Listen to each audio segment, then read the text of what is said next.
What's up, goblins, and welcome back to Cosmoteer! Today in another holiday megaship episode! So, Merry Christmas and Happy Holidays, everyone! Okay, and I can promise you this megaship is something you've never ever seen before. So, the first thing, while this might seem like a diagonal ship on first sight, it actually isn't. So, let's have a look on this, closer look on this.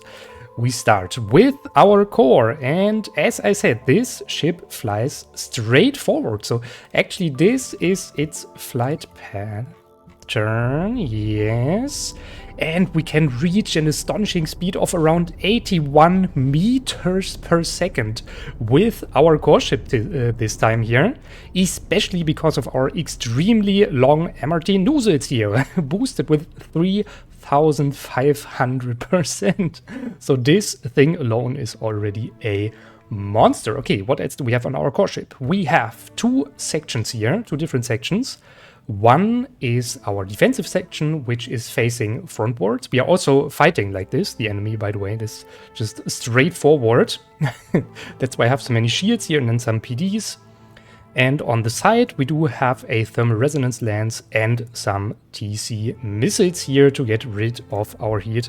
On top of that, we also have some radiators here, and for some more efficient delivery here, energy delivery here, we also have some overclocked capacitors, exactly, and also some overclocked small sheet generators, yes. And even with these 6 giant sheet generators, 7 small unoverclocked sheet generators, and 3 small overclocked sheet generators, you will see this section going up in fire in seconds a lot of times today. Yeah, this is just too, the meta right now is just too crazy. No shield can keep up with this, I promise. Okay. Alright, yeah, about the thermal resonance lance. This time it's a smaller one, so this is not our main focus here, but we have it at least on 1100% amplification and 250% dilation. Of course, we have this also mirrored on the other side. And by the way, I also turned our thermal resonance lances in a way so that both thermal resonance lances are able to hit both sides all the time. So we can easily also defend not only against larger enemies up front, but against multiple enemies at once. That's the whole thing here with this ship. You will also see this in our side modules. So they, on first sight, look very similar, but they are actually they're actually different. So we have one module, this one up here, the right wing, which is most times facing the enemy up front here. That's why this module has a little bit of a tankier side here with some sheet generators and also some deck cannons. We also have the same side, by the way, on the other module, on the left module, but mirrored. And again, just the same like with the thermal resonance lances, all deck cannons are able to hit the enemy up front here. So I turned my deck cannons on this ship to the right side, and on this ship on the right wing to the left side. So we are always able to hit enemies that are in the center in front of us. And to make this even better, I also overclocked the last 3 deck cannons, mostly for more range. So especially the deck cannons down here, without this extra range, are not able to hit the enemy. And remember, overclocked deck cannons have a double increase in their range. So instead of 190 meters, I think it's 380 meters range. That's why we need to overclock them here to hit with them. Okay. And now comes the different part. Yes, because we have different missile sections. On our right wing, we do have normal missile launchers and then 2 TC missile launchers, also mostly to get rid of the heat. But on our left wing, we have a nuke array with, I think, was it 9 nukes? 1, 2, 3, 4, 5, 6, 7, 8, 9. Yes, 9 nukes. And of course, also some TC missiles to get rid of the heat. Yes, against flanking enemies, I also inserted a small array here with shields and some heavy laser blasters. This again is also the same on our right wing here, as you can see. And yeah, this will be enormously important in the fight. You will see this, because we have also a very specific attack pattern with this ship. So our attack pattern is like this. We try to speed up at the enemy, then tackle him on one of his sides so that he has to turn around a little bit. And once he's turned around, we then have a rear exposed to either of our modules. And this will give us a great advantage to shoot him in the rear or even in the back. You will see this in the battle tests a lot, that we can hit very greatly with our nukes in the back of the enemy. Yeah, and that's, I think, also what I wanted to tell you about this ship. Everything else you will see in the battle test now. Merry Christmas, guys. I see you next year. Bye-bye.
you.